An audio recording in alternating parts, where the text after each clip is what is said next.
Վարյար Սամվել Կարապետյանը տևական ժամանակ բանտում է հայոց եկեղեցու պաշտպանության համար։ Արդար է արդյոք ըստ ձեզ։ Ինքը երևի վախում է իր բանը, որ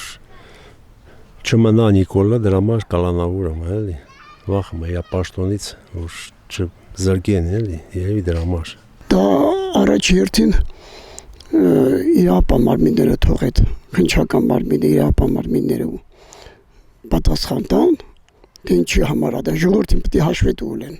Առանց էլ մեր երկում ամեն ինչ ծածուկ է լինում, այդ պատճառներն էլ էր ծածուկ, թե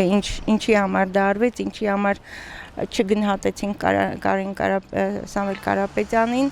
ինչի համար անտեսվեց նրա ամբողջ գործը, դե դուք ուրիշ ձև եք հասկանում, ինքը ուրիշ ձև է հասկանում, հենց այդ բառերի հետ էլի,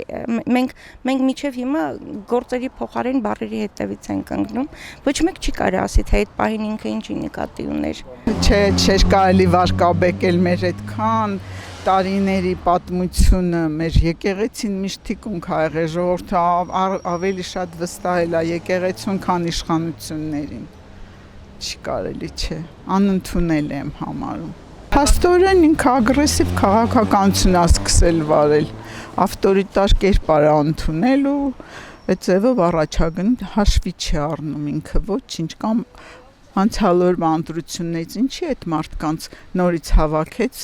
ինչ էին արել այդ